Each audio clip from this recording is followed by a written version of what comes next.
In Darlington.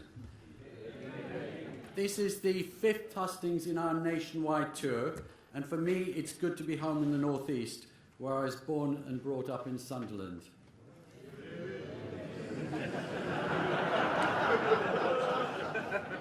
Thank you everyone for attending this evening. These hustings are for us, for the members of the Conservative Party, to take part in a great exercise of democracy where we get to choose our leader. No TV debates, just here tonight for you to ask questions. He or she will be announced on the 5th of September, and as with the party of government, will become Prime Minister very soon afterwards. As Ian Dale, who moderated many of the hustings in 2019, said, and I quote, "I found chairing the hustings a surprisingly positive experience. The members really put the two candidates through their paces and asked some very searching questions. So I ask you tonight to make your questions searching, to make them succinct, and to ask questions and not to make statements. One question each, please, so that more of the audience have an opportunity to grill our candidates." Both of our candidates have a duty and a desire to fulfil our 2019 manifesto. Their differences will be about how to go about achieving that in a very different world from 2019, post-Brexit, post-COVID, in uncertain times internationally, look at Ukraine and Taiwan, and where our union as a nation is being challenged. So I'm sure tonight that you'll want to test our candidates, to seek to establish their strengths, and to see who you think is best capable of running our great country. As we're all Conservatives here, I hope so, I know that you will be respectful of our two candidates and keep your questions positive. As you know, the ballot has opened. You can cast your vote online or by post. It's very easy to vote online, or you can choose traditional snail mail. And if you do post, then please remember to put a stamp on the envelope. You should receive your ballot paper by the 11th of August. And then, if you haven't, please contact your constituency chairman and we'll get it sorted out for you. My hope is that this evening will give you more clarity about how to cast that ballot. I hope you'll go away enthused and energised in your commitment to helping our great party win the next election. We need your support. Finally, I want to thank our Darlington chairman, Pauline Cully, down here, for all that you do. It's much appreciated for him. And now, ladies and gentlemen, without further ado, let's get on with the show. Please welcome Andrew Stevenson, Chairman of the Conservative Party.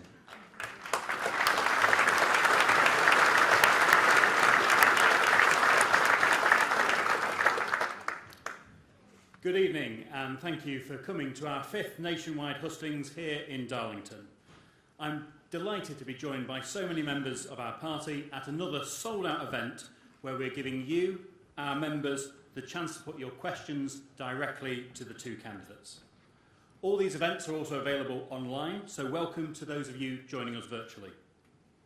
Over the last couple of days, I've been getting out and about across the North East, campaigning with Conservative activists in seats like North West Durham, Bishop Auckland, Hartlepool, Redcar and Cleveland, and with our excellent new Deputy Chairman, Matt Vickers.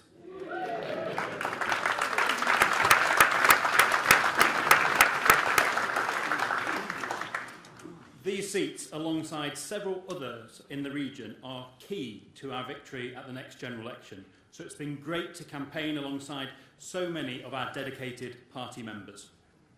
We've all seen the incredibly strong slate of candidates we've had for this contest. Together, the most diverse range of candidates for any leadership election in British history. Labour would love to have a female leader, but we could be about to have our 3rd female Prime Minister before they've had one.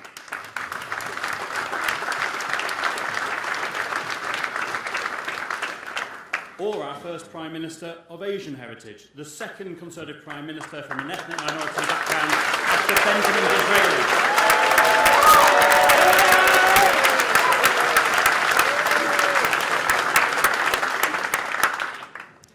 staying neutral in this contest, as are all of our hard-working party staff. But I do believe we have two fantastic candidates. Either can tackle the big issues our country is facing, taking us forward together. And we are the world's most successful political party. And that is down to our ideas, the support of our members, and our record. Our current Prime Minister, Boris Johnson, has shown that a Conservative government can rise to the challenges of today. Getting Brexit done, delivering the fastest vaccine rollout in Europe, protecting 14 million jobs during the pandemic, and leading the world in supporting Ukraine in standing up to Putin. That is a truly historic record which our next leader will build upon with the support of our members. Before we hear from each of our candidates, let us remember why a strong Conservative government is so important. The alternative is a Labour-led government, likely in coalition with the Liberal Democrats and the SNP, which would risk the integrity of our United Kingdom. Labour would have never got Brexit done. They voted against tax cuts for low-income families, they voted against more investment in our NHS, and they voted against protecting our borders and tackling the vile people smugglers. And now they want Sir Keir Starmer to run our country, when he can't even get his party members on side with the hard-working majority of British people against Labour's union paymasters. With shadow ministers even joining picket lines, it's very clear that Labour still isn't working. Remember, when Labour last left government, they admitted there was no money left, and no Labour government has ever left office with unemployment lower than when they came to power. That is what is at stake. It is our next leader who will relentlessly continue to deliver for the British people, leading the way in standing up for our ideals and our partners on the world stage, uniting the country and this Conservative Party. I know you all want to hear from the two candidates to help you decide who to choose to lead our great party and our country. So, with no further ado, let me hand over to your host here in Darlington, Tom Newton-Dunn. Thank you.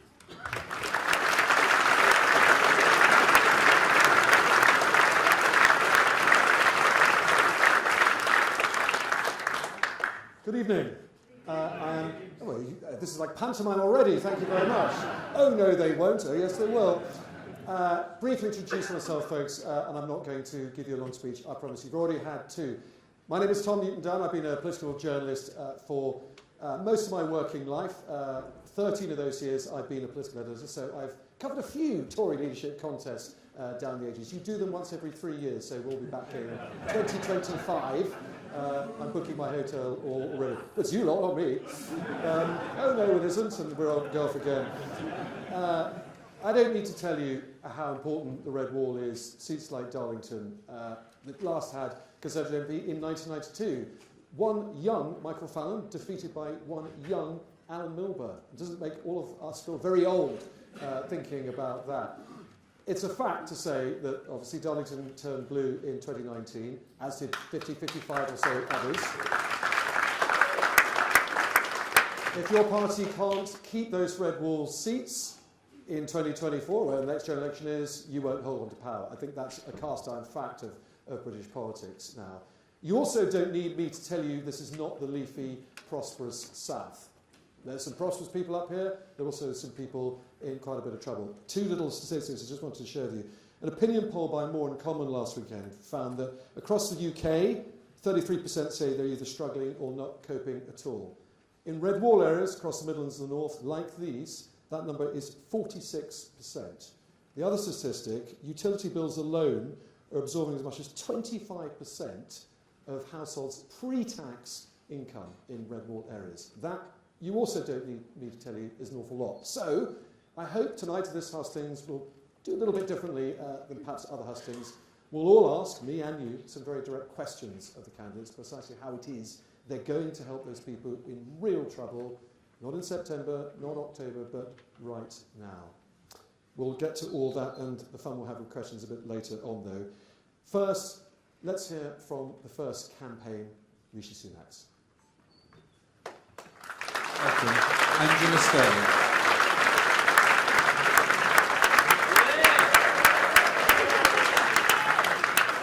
Some friendly faces in the crowd. Good evening, everyone. I am ridiculously excited to be here. So, tonight I'm here to tell you a story. It's my story. And it starts with the fact that I had never voted Conservative before. I voted for myself. In the space of a year, I went from someone who had never before voted Conservative to an elected Conservative county councillor in a safe Labour ward. As part of the joint administration, we took power from Labour in County Durham for the first time in 102 years.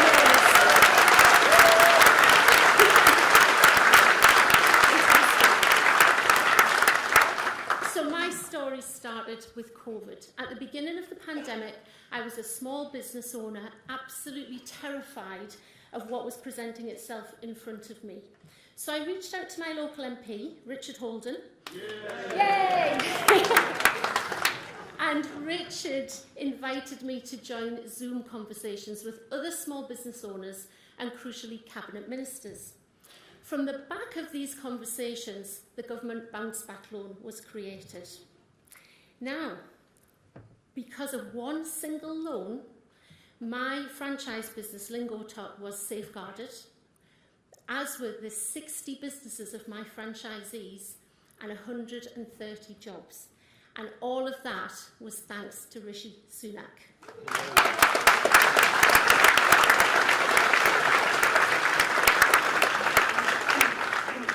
I couldn't believe it. Rishi had listened, a politician had listened to me, and it was even the Chancellor.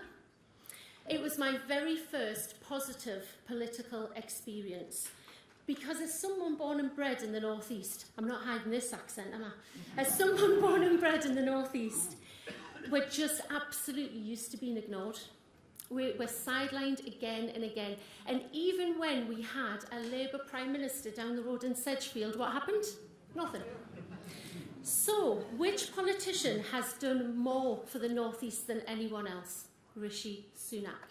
From little things like coming and visiting my ward and meeting local businesses up in Delves Lane in concert, through to the immense amount of work done in Teesside, Rishi even dared to bring a whole government department up from London and bring it right here in Darlington. Right here in Darlington!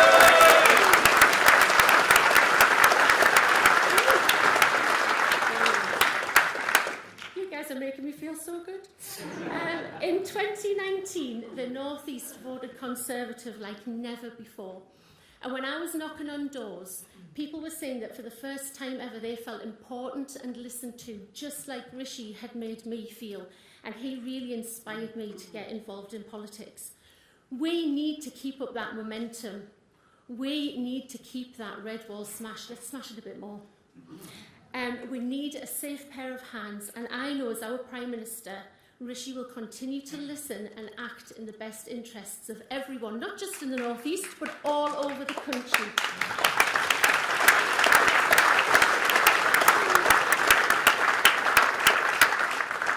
Rishi has proven that he has all of the values and attributes needed to lead our great country.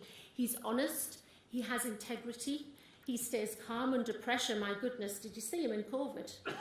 And he is brave and bold and makes the big decisions such as furlough. And also, as his experience as Chancellor and in his working life in finance before that, I know that he has all of the skills needed to tackle inflation, control borrowing, and keep interest rates down for families up and down the country. Thankfully, my story has a happy ending. My business and my team came through COVID thanks to Rishi's support. And I know he's the best placed person to be our Prime Minister and, crucially, win the next general election. And do you know why I know that? Because if he can inspire this concert lass to do a complete 180, then taking on I nearly said Rishi Sunak there, didn't I? But taking on Keir Starmer is an absolute piece of cake. Thank you.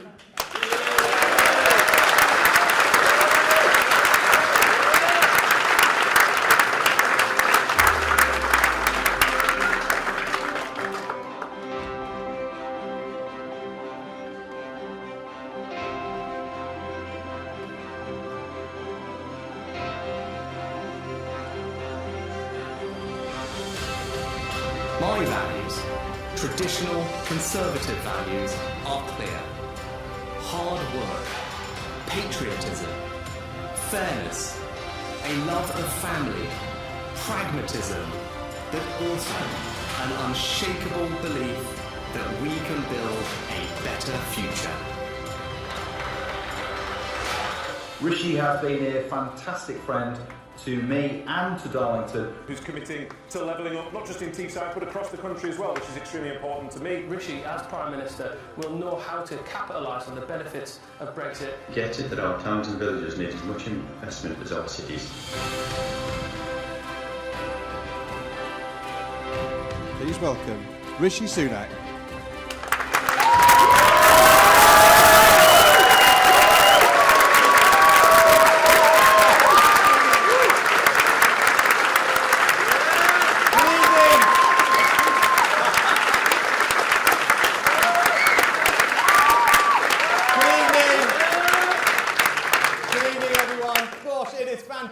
To be with you here tonight, not least because for the first time in a long time, I've actually had a couple of nights' sleep in my own bed in Northallerton. It is so great to be home!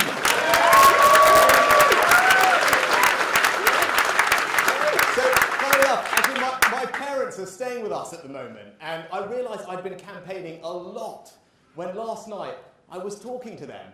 And I started telling them that my dad was a GP and my mum ran the local chemist where I grew up. But just before we get going, I want to take a moment to celebrate the extraordinary success of our party, of all of you here in the North East. Because look at this. We've got Ben Houchin re-elected. We've got members of Parliament in Bishop Auckland, in Blythe, in Sedgefield, in Stockton, in Darlington, in Redcar. We've got councillors everywhere, and for the first time in 100 years, we kicked Labour off Durham Council.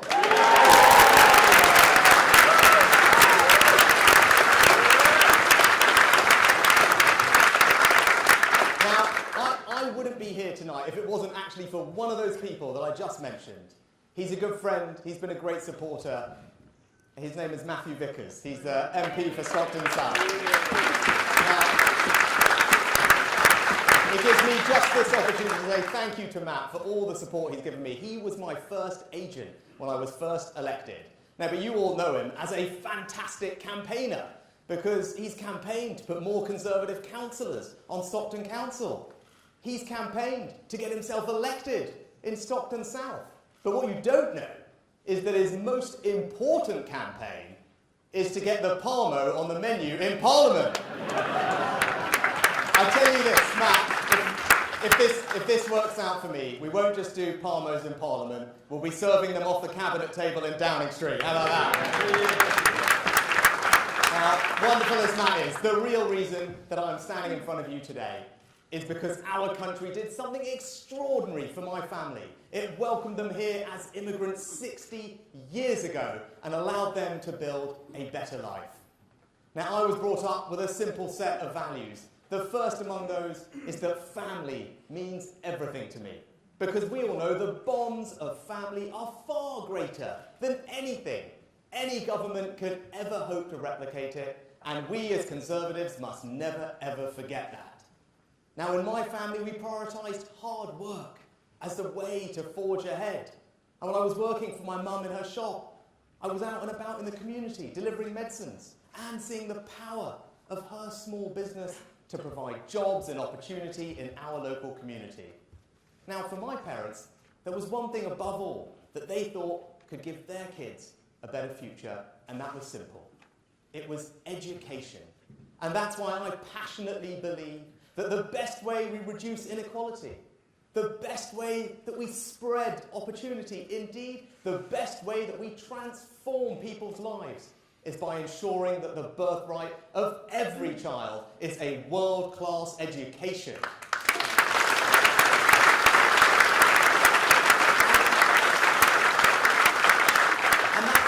And that's not just about schools. It's not even, and especially not just about university. It's about fantastic apprenticeships and technical education, including the brand new, incredible Technical Institute we are putting right here in the North East. those in a nutshell are my values. Patriotism, family, service, hard work, aspiration. And I know they are all of your values too. And that's because they're Conservative values. And that's why I want to be your leader and Prime Minister. Because I want to put those Conservative values into action to build a better Britain. And just as our country allowed my family to provide opportunities for me, I want to do the same for everyone, for your children and grandchildren, give them the same opportunities too.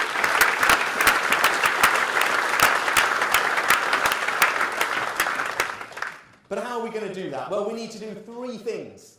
We need to restore trust, we need to rebuild the economy, and we need to reunite our country. Now, restoring trust starts by being honest. And as you can see in this leadership contest, I have not made my life easy with the things I am saying. But I believe that our country does face some real challenges. And I want to be straight with everyone about what they are and what is going to be required to fix them. Now, even though that's not easy, it is honest, and that, for me, is what leadership is all about. But in order to restore trust, we also have to deliver on the things that matter to people. That's why I've set out a radical plan to start reforming the NHS, so we can focus less on how much money we're putting into it and more on the quality of the healthcare we're getting out of it.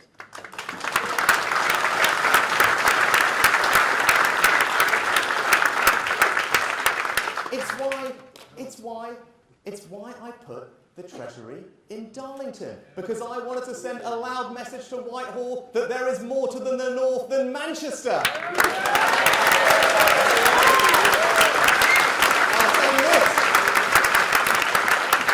I'll tell you this, if this works out, it won't just be called the Treasury campus in Darlington, it will be the Downing Street campus in Darlington.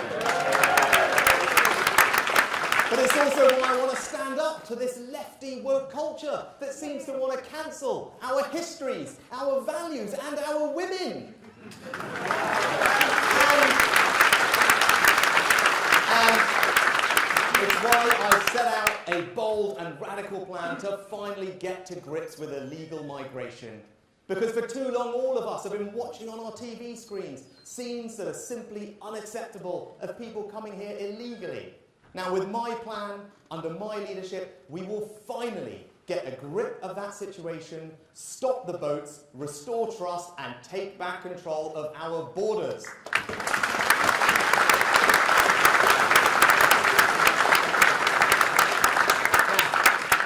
When it comes to rebuilding the economy, I don't need to tell all of you what the number one challenge is. You know, and it's inflation. And we must get a grip of it, because we've seen this story before. We know that inflation is the enemy. It makes everyone poorer. It pushes up mortgage rates. It erodes people's hard-earned savings and pensions. Now, of course, I'm always, as I have done as Chancellor, going to help those who need our help with the cost of living. And this autumn, we can cut VAT on energy bills, and I will go further. But what I won't do is pursue policies that risk making inflation worse and last far longer, especially if those policies simply amount to borrowing tens and tens of billions of pounds, putting them on the country's credit card, and asking our kids and our grandkids to pick up the tab. Because that's not right. It's not right. It's not responsible. It's not responsible, and it's certainly not Conservative. But I am going to cut taxes. In this Parliament, for the first time in 16 years, we are going to cut income tax. Because as Conservatives, we need to make sure that hard work always pays. And I'm going to go on cutting income tax for years to come. But we're going to do that responsibly. We're going to do it by being tough on public spending and by growing our economy. And this autumn, I'm going to radically reform business taxes to actually cut those taxes for businesses that are doing the right thing. Businesses here in the northeast that are investing, expanding their manufacturing capacity, innovating to create new products and services, putting in advanced robotics and automation, because that's how you drive growth in a modern economy. But I'm also going to take advantage of our Brexit opportunities. Now, I know there's been some talk in this leadership contest, and I've been amused to discover or read that apparently I'm not a proper Brexiteer. Well, I tell you, I was proud to actually vote for Brexit in the first place.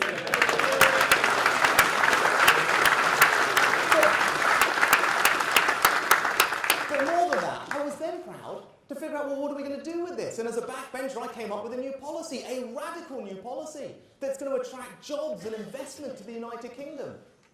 And then I went one further as Chancellor. I worked with Jacob Young, I worked with Ben Houchin, and we delivered it. And we put the biggest free port in the country right here in Teesside.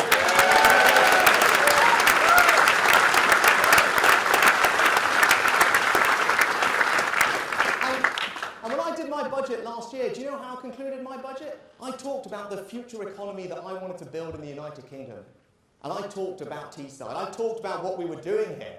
I talked about the jobs we were creating, the investment we were attracting, the innovation that was happening in vaccine manufacturing, in the new renewable industries of the future. And I said, I wanted to deliver that same energy and optimism that we are doing here across the United Kingdom. And if you give me the chance, that's exactly what I will do, because where the North East leads, the rest of the country will follow.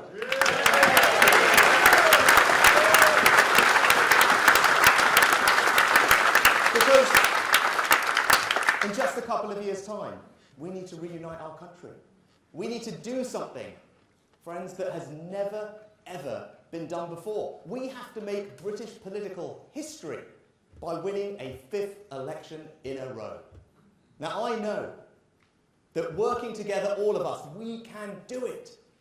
But it's going to require us to appeal to swing voters everywhere, in the north, in the south, Remain areas, Brexit areas, rural areas, urban areas, Labour areas, Liberal areas, Wales and Scotland.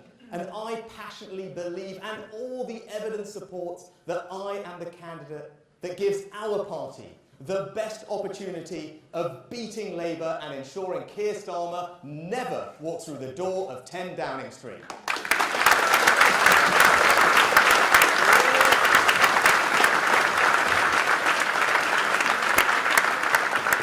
In conclusion, let me just say this. You saw me as Chancellor in the pandemic act boldly, quickly, radically to support jobs and businesses and to ensure that our economy remained resilient in face of the biggest shock we suffered in 300 years.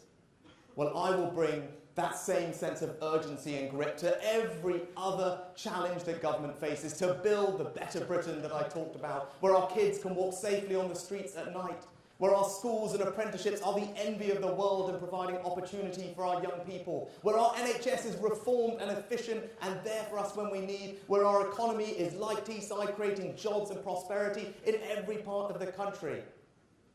But beyond that, I promise you this. I will work my socks off. I will give you my everything to ensure that each and every one of you here tonight can always feel enormously proud of the Conservative government that I will be privileged to lead.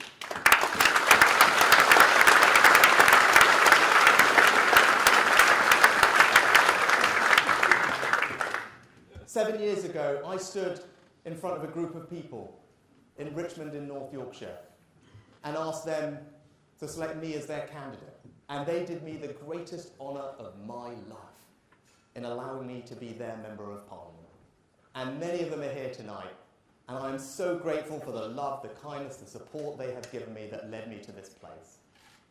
And now, I ask you all the same thing, humbly, for your support, not just to be your next party leader, but also the next Prime Minister of our great country. Thank you very much.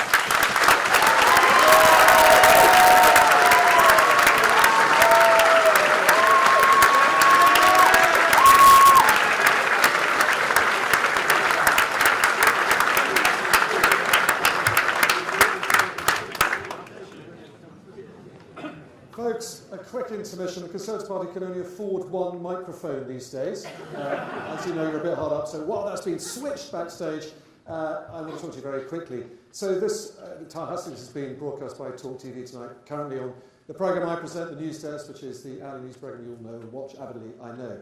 To help us, I'd like to do a very quick show of hands. And don't worry, I've had this signed off by your party. All of those who still don't know which candidate they'd like to vote for, please raise your hands now. That's really interesting. By my primitive count, I'd say that's probably 40 or so %, looking up in the gods there. everyone up in the top floor, but they're all journalists, so that probably doesn't count.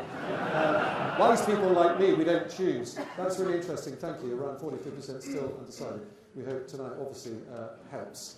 Without further ado, let's move on now to the Liz Truss campaign. Please welcome Anne-Marie Trevelyan.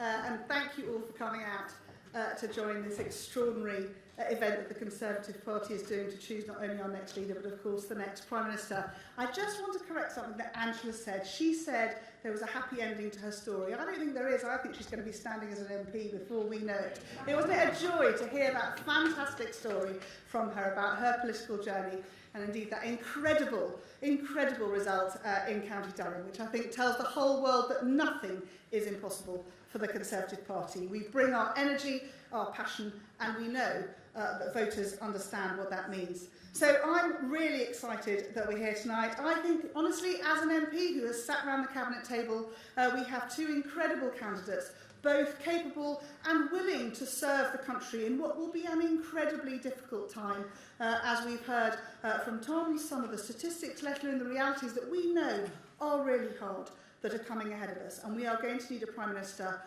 who can stand up and strongly lead us. Now, I'm here this evening backing Liz Truss. I think both fantastic candidates, but my voice and my vote is for Liz.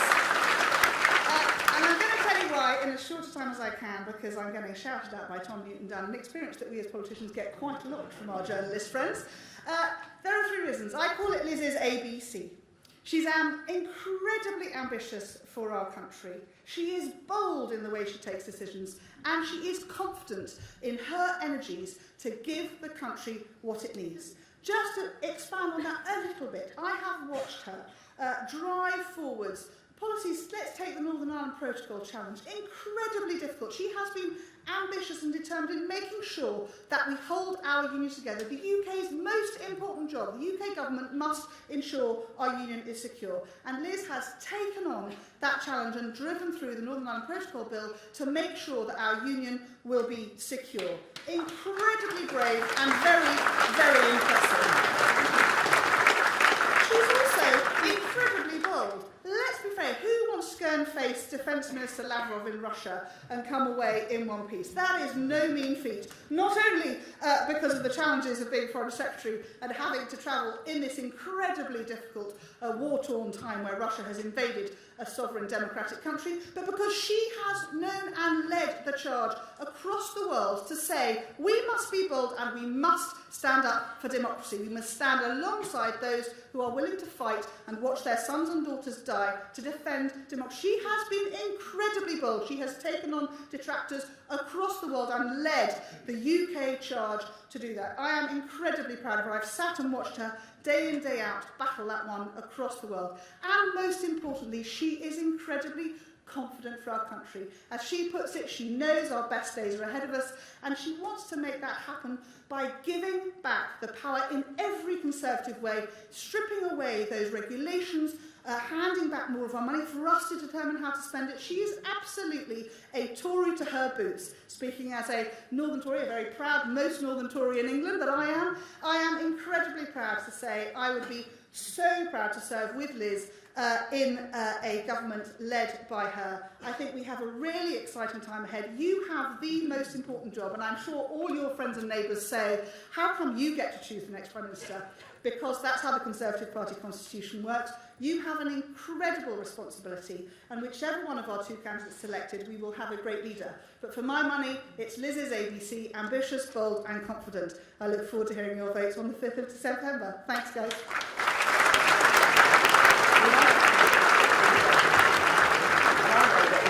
Conservative Party can unleash the potential of all the people who make our country so great. To win the next election, we need to deliver, deliver and deliver for the British people. I know that our country's best days lie ahead. I'm the candidate with a clear vision for the future who can drive change and get things done. As Trade Secretary, I negotiated deals with allies like Australia and Japan creating opportunities around the world for British business. And as Prime Minister, I will continue to deliver on the opportunities of Brexit. I will lead a government committed to core Conservative principles: low taxes, a firm grip on spending, driving growth in the economy, and giving people the opportunity to achieve anything they want to achieve, regardless of their background. I will work day and night to lead a party and a government that puts more money in your pocket and secures a better life for you and your family. I've consistently delivered when I have said I would. And I love our country. I want the best for us all, and I'm the person to deliver that. Please welcome Liz Truss.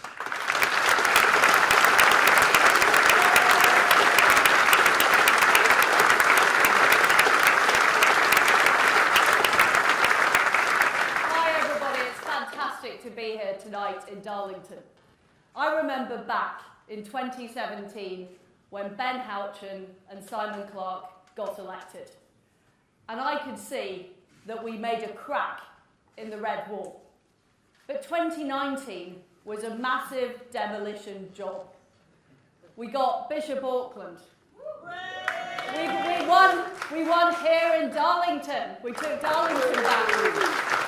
And we also got to the Labour heartland of Sedgefield, Tony Blair's constituency. And as Blair himself would say, things can only get better. And if you select me to be your Prime Minister, I will work to take new seats in the North East. Wansbeck. I will work to take Sunderland. And I will work to win big. And I know we can do it. Now, I'm not somebody from a traditional Conservative background. I grew up in Paisley in Scotland and in Leeds, and I went to a comprehensive school. And at that school, what I saw too many children let down by low expectations because of their background, because the lefty Leeds City Council preferred political correctness to making sure that children learnt English and maths, and because of a lack of opportunity in the area. And I thought that was a huge waste of talent and opportunity. And what I want for our country is I want everybody to be able to succeed, regardless of their background, regardless of where they're from. I want people to get on in life, and I want us to be an aspiration nation. But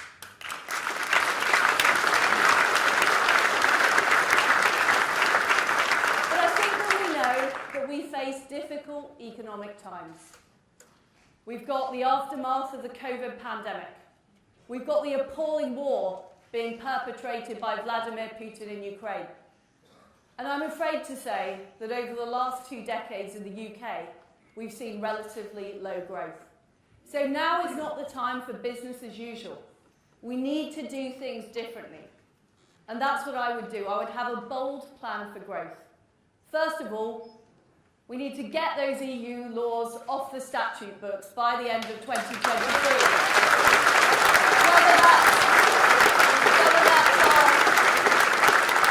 the procurement laws that tell government and companies what to do, whether it's our investment rules, and we need to unlock huge swathes of investment into parts of our country like the North East, into the steel industry, into the tech industry, into the new gigafactory in Blythe. That's what we need to do. But we also need to lower taxes. I didn't agree with raising national insurance. We promised not to do it in our manifesto. And we need to help those people who are struggling with the cost of living. I would also have an immediate moratorium on the green energy levy to cut people's fuel bills.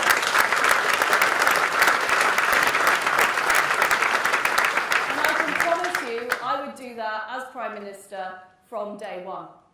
I'd also keep corporation tax low.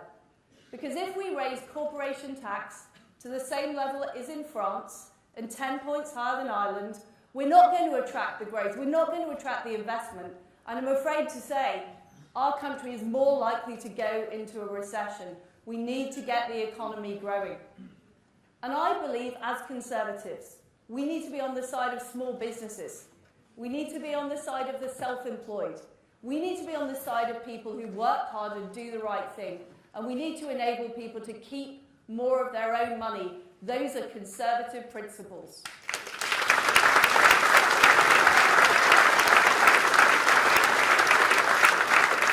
And I want to make sure that we level up in a Conservative way. Of course, we need to get the A1 jewelled. We need to get it jewelled from top to bottom. And we need to sort out the broadband, and we need to sort out the mobile phone signal, and we need to make sure that funding is fair. But we also need to have more investment. And what I would put in place are low-tax enterprise zones. I'd deepen our free ports like our Teesside free port, and I'd make sure that we change our planning system. Now, before I became an MP, I was a councillor, and I sat on a planning committee. And those are hours of my life I will never get back. because we were told what to do by the planning inspectorate in Bristol or the mandarins in Whitehall with their housing targets. I don't believe in that. I believe people here are best placed to make decisions about their own future.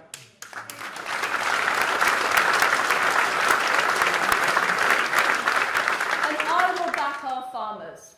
I'm proud that I'm being supported in this campaign by the former president of the National Farmers Union, Mayrig Raymond, who I worked with at DAFRA. And he knows that I'm somebody who wants to see farmers producing food, not filling in forms, not doing red tape, not filling fields with paraphernalia like solar farms. What we want is crops and we want livestock. And I know the food produced in this part of the country is fantastic. And I want to see more of it.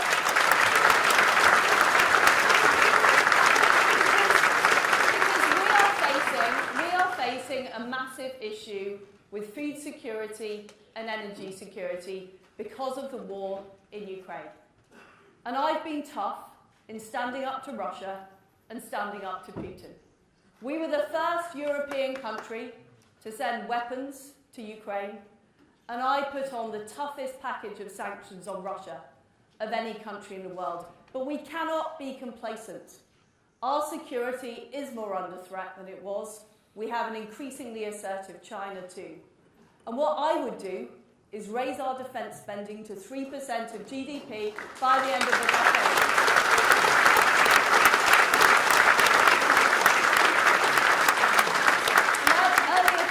Earlier today, I visited a defence manufacturer in Huddersfield, and its businesses across the north of England, right across our country, that will benefit from increased spending on defence. But we also need to defend our borders. And we know that appalling people traffickers are creating terrible illegal immigration across the English Channel. I worked with Priti Patel on the Rwanda scheme. It is the right scheme. But we need to expand it to more countries, and we also need to legislate to make sure the British Bill of Rights cannot be overruled by the ECHR. And we are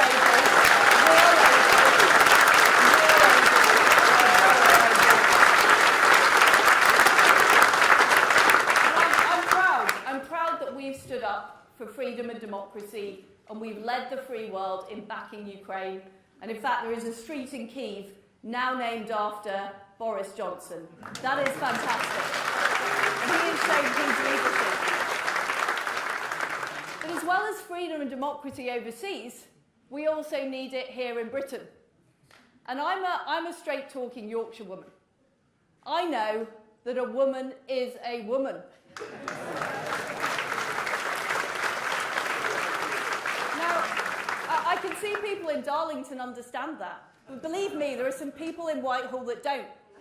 And what I will make sure is that our single-sex spaces are protected, that domestic violence shelters are protected, and we are standing up for women's rights.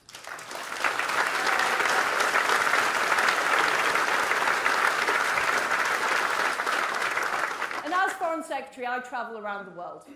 And I know that people have huge respect for Britain and what we brought to the world, our values of freedom and democracy and the rule of law. But unfortunately, there are too many people in Britain who don't seem to agree with that, who seem to think we should be ashamed of our own country, who seem to think this country is in decline. We will prove those people wrong. We will prove that our best days are ahead of us, and we have huge opportunities that we can unlock.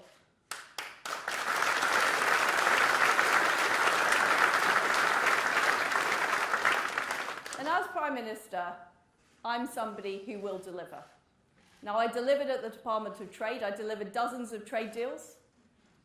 Even though people said it couldn't be done, that we couldn't get better deals than the EU, we got better deals and we got more deals than the EU. And I also made sure that our trade negotiators were based in the Department of International Trade here in Darlington. So that the needs of industry in this area can be represented in the deals we're negotiating. At the Foreign Office, I created the new sanctions regime in record time. And I also put through the Northern Ireland Protocol Bill to restore the Belfast Good Friday Agreement. And lots of people in Whitehall didn't like that. It wasn't popular. People didn't want to upset the EU, but I got it done. And I got it into Parliament, and I got it through Parliament. Because, ladies and gentlemen, I'm not somebody who is prepared to take no for an answer. I will deliver what people want us to deliver, and I will deliver it within 2 years so we can win the next election and so we can beat Keir Starmer, who is yet another North London Labour leader who doesn't understand the people of this country.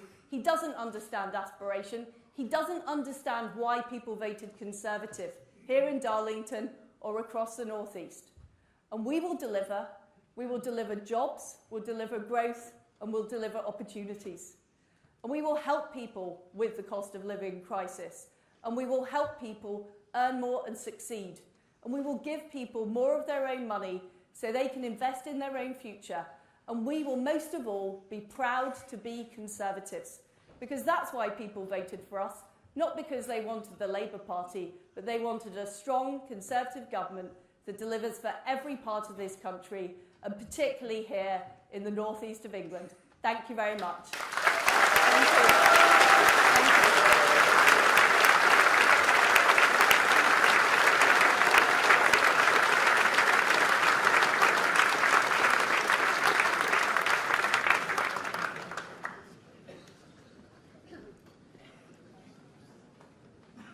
Right, folks, well done for sitting through, what was that, an hour or so of speeches. Funny old thing, they overran.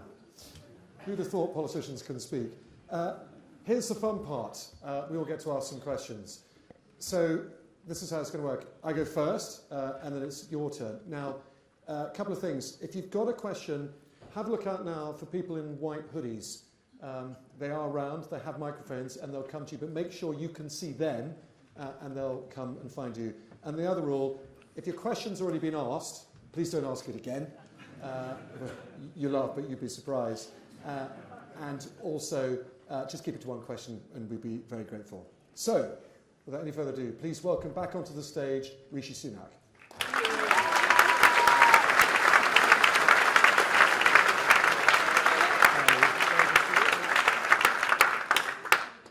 Rishi, welcome back. Thanks for having me. Every poll out there says Liz Truss is going to beat you by a margin of 2-1. Why are you so far behind? Well, the only poll that counts is the one at the end of this thing, and we're only just getting started, Tom, right? You don't want to answer that question?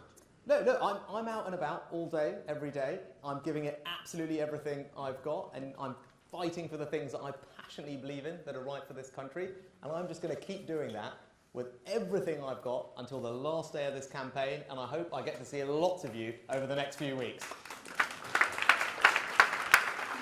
Let's talk about the main story of the day, or quite frankly, the main story of this whole contest, the cost of living crisis and energy bills. We had some terrifying new figures today. You'd seen some projections on where energy bills are going to get to, rising to some £4,400 a year, potentially next April. They're around £1,900 for the average family now.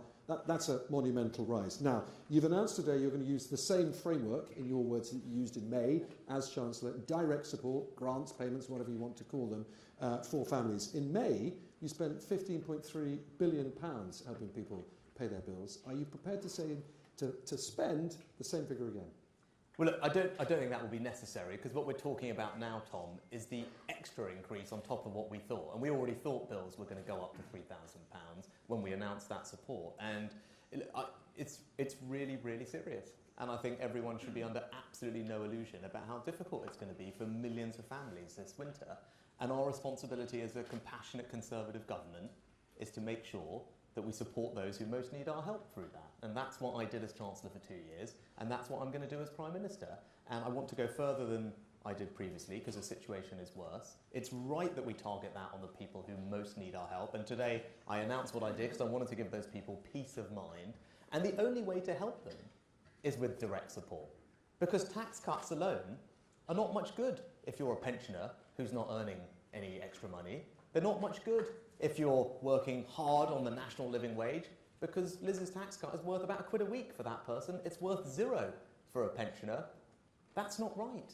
That's not a policy that's going to help people get through the winter. And I think it's wrong that she's ruled out direct support to families, because we as a Conservative government have an obligation to help those who are most vulnerable. That is the only way to do it. And that's what I will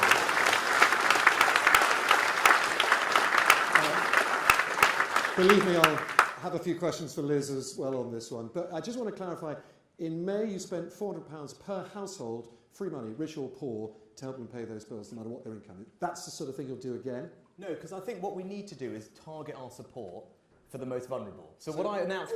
Every household, no matter how rich or poor, won't necessarily get free money this No, time. because what I want to do, first of all, is cut VAT on energy bills, because that's one of the levers that we have. It's a Brexit opportunity, which we can deliver, and that provides some support to everybody. But where we need to go further is particularly for the most vulnerable households. Look, and we're lucky. There'll be lots of us here in this room tonight for whom, look, it's going to be difficult, but it's manageable, right? Or it means you go without the luxuries, the extra things in life. But there are millions of families for whom it is simply not possible, no matter how hard they work, to come up with that kind of cash. And that's why our support should be targeted not on massive tax cuts for very wealthy people, but should be targeted on helping the people who most need it. And if we don't do that, I can tell you, not only will millions of people suffer, we will get absolutely hammered when it comes to an election. The British people will not forgive us for not doing that. Let's talk about...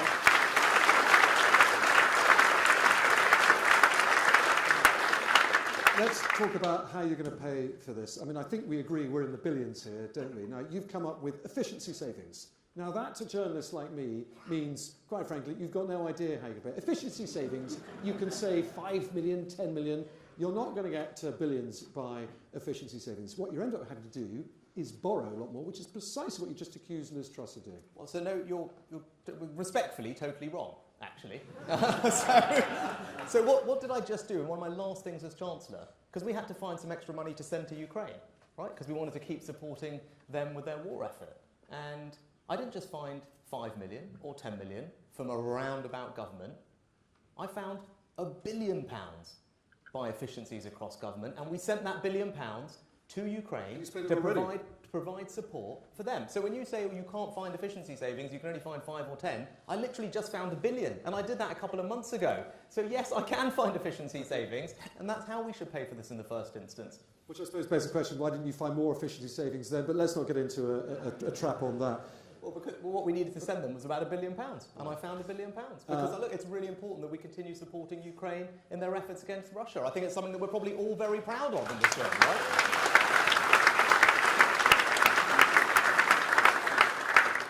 Nevertheless, your critics say vast state handouts spent on propping up a failing economy is not exactly a very Tory thing to do. In fact, they accuse you of being Gordon Brown 2.0. Well, I tell you what is a Conservative thing to do. Conservatism is about being pragmatic, right? That has long been a tenet of our party. And we've got to take the world as it is, not how we would like it to be, right? So if we've got a situation where millions of pensioners, for example, are going to see increases in their bills of £1,000, right? They're not in work. Liz's tax cut or any tax cut is not going to help them. So how else do you propose that a Conservative government that wants to support some of those vulnerable pensioners does it? Now, I think it's an entirely Conservative thing to give people dignity in retirement. I think it's an entirely Conservative thing to support the most vulnerable pensioners, and that's what I'm going to do.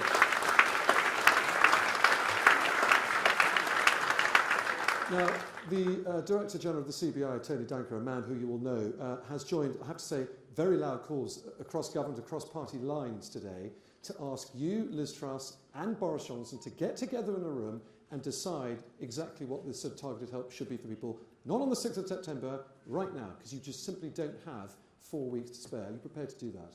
Well, of course I'm happy to do that, but as you can see, we're in the midst of a leadership contest where the answer to that very question is at stake, right? So get into a room and sort it out. You are prepared to do that? You'd like to do that? I'm looking at our party chairman. I'm not sure how we'd feel about curtailing this process. I'm not It's sure not how all the curtailing rest the of you process. would be. It's simply getting in a room and agreeing about hang on, it. we are actually having this debate, Tom, because it's an important debate to have. Because you're going to hear one point of view from me about how I think we need to do it this autumn and winter. I believe it is the only way to do this, to actually help the people who need our help. And then in 15 minutes' time, you're going to hear a completely different approach, right? And the question is, if you only want to help these people with tax cuts, I'm struggling to see how it's possible. Right. So we can get in a room all you want, but at the end of the day, that policy is not going to work. So if you can get Liz to change her mind on that when she talks to you, I'm very happy to get in the room and we can hammer this out. Okay, let's see what Liz says and see if we can have some peace by the end of this. I suspect you're probably right, and we won't. Let's move on, though. We're in the red wall here as well. You know, Darlington was a Labour seat for 27 years before 2019. How are you going to repeat your predecessor's feat, Boris Johnson's feat, of winning 55 seats across the red wall? Because, as your critics say, you're no Boris Johnson. Yeah, well, look, for better or worse, none of us are Boris Johnson, right? I think we can be clear about that, right? And so, look, I'm really privileged to have the support of Ben Houchen, right? And if you think back to Ben's first election and his second election and all the change that's happened in our area over the last several years, which I talked about in my speech, right? That has been something that has been the product of an enormous amount of people's hard work and effort, and I am confident that I can continue to do that, and that's why Ben is supporting me, because he knows that I deliver for the people of the Red Wall, and I deliver not just practical things like the Treasury or free ports or investment in high streets and town centres and spreading opportunity. It's because my values are the same values as the people that we all live and work amongst, the people that we represent. It's those values of hard work, of family, of fairness and aspiration. It's not about blue wall or red wall. Those are British values, and they're conservative values. They're my values, and that's how we're going to win all these seats. All right, let me. I want to ask you about you personally now, because it was noted in the Sunday Times this weekend, dare I say a Sunak-leaning newspaper, that you and your wife are personally richer than the Queen. Now, what do you say to people who say to you, how on earth do you have any idea what life is like, a tough life is like for us? So I think you're probably about the 10th person who's asked me this question, Tom, right, on this leadership trail. And I think in our country, we judge people not by their bank account, we judge them by their character and their actions, right?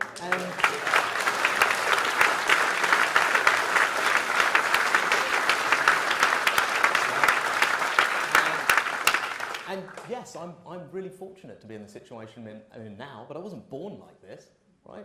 My parents worked really hard to provide me with all these opportunities. I'm not going to apologise for what they did for me. And in fact, that's why I want to do this job, because I want to provide those opportunities for everyone else. That's what Conservative governments do.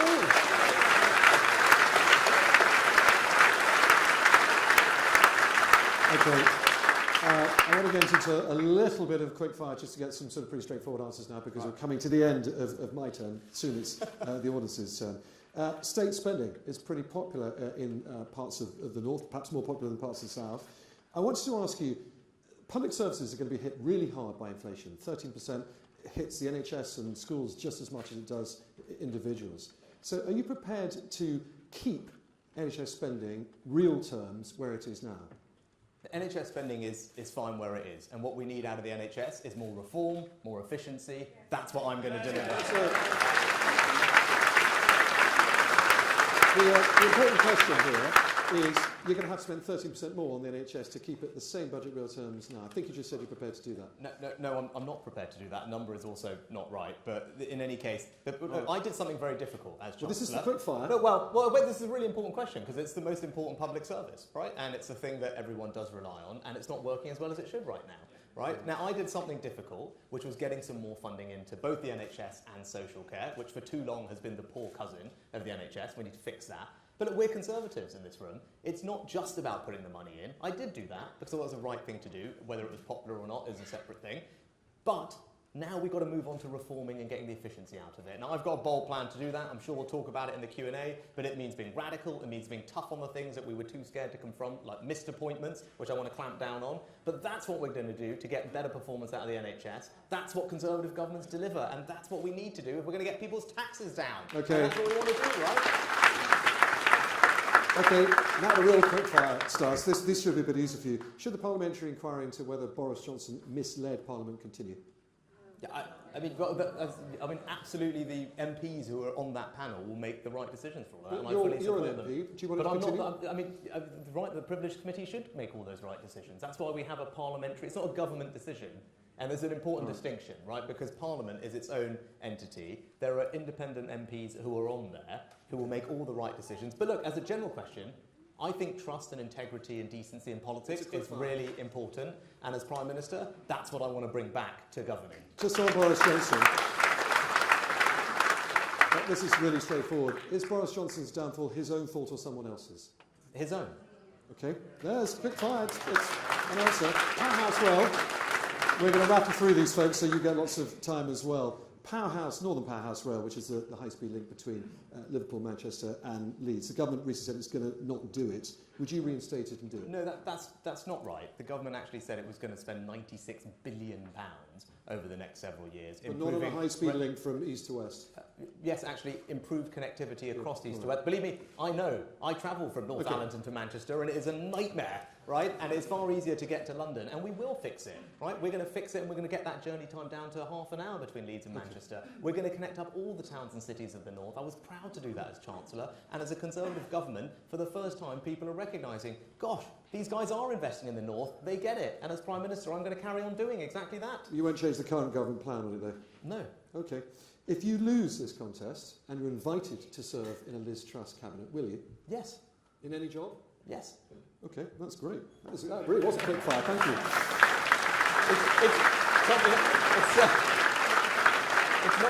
It's not the first time these questions have been asked, right? It might be the first time this audience has heard them. Finally, and I'm going to ask this of Liz Truss too, and then it's the audience's turn. Your predecessor's personal failings is one of the main reasons why we're here. Is there anything you've done in your past life that could one day embarrass your government? Or is every Prime Minister entitled to a past? Oh gosh, well, I mean, everyone has a past, right? I mean, I think, and look, mine, everyone knows about. I've been in a serious, significant job in the public eye for the last 2 years. So, and look, the most embarrassing thing that's happened to me is I struggled to pay for the petrol in a car that wasn't my own, right? So I think you all know about that, right? And since then, someone's taught me how to use that contactless machine. And I tell you, it's an amazing modern marvel, this technology these days. Some debate about whether that car was really yours as well. But well, I said it wasn't mine. Yeah, no, it's even doubly embarrassing, right? Okay, right. Audience's turn. Please right, put up your hands if you have a question for Mr. Sunak. Should we go straight here? Sir, you the gentleman right, yeah, fantastic. In front, when you've got a microphone coming your way. Is that you? Yeah. If we can wait for it, it's coming to you. Whichever you'd like to do, sir. Hi, Rishi. Hi. My name's Alan. Alan? Yeah, Alan. Nice to see you. Right. Something bugged me for the last 3 weeks about something you said, and I want to read it out to you and see if you stand by it, or whether you want to slightly alter it, or we'll see. As soon as you were elected to be one of the two candidates, you came out and said these words: "I believe I am the only candidate that is capable of beating Keir Starmer." Do you stand by that? Just give us a proper answer, please. Do you stand by that? This is what you said. You said it a few times, and that's bugged me. So I want to know. And the other thing was, can you remember, I don't know if it was Shakespeare or Heseltine, said, "He who wields the dagger will never inherit the crown." Right, okay. So let's do both of them, right? So, it's all right. That's right. You're fully entitled to ask questions, sir. And Tom asked a question, right? So, yeah, you're asking why I resigned. Yes, it was really sad. I was sad I had to resign, actually. I was sad I resigned. But actually, you are totally, and respectfully, you are simply wrong to say that I wielded the dagger. Because you know what? It wasn't just me who felt that enough was enough. The government was on the wrong side of yet another ethical decision.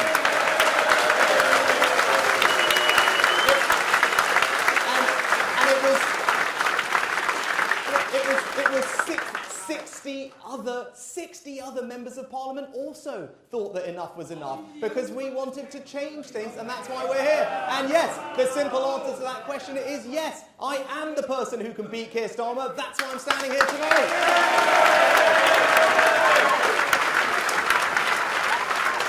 Okay, next question. Let's go to the lady in the red dress holding her hand up just on the end here.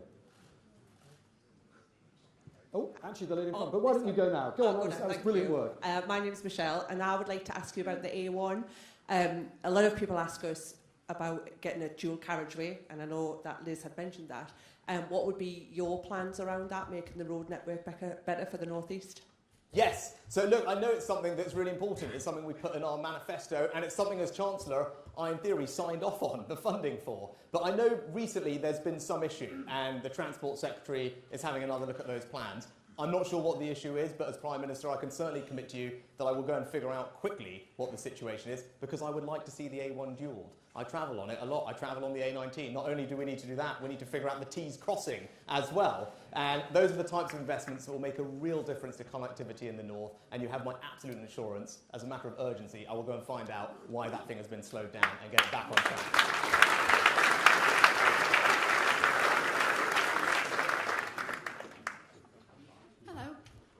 I'm a 70-year-old pensioner, and one thing that's upset me is I was born in 1952. You changed all the pension rates for 1950 if you're born 53 and after.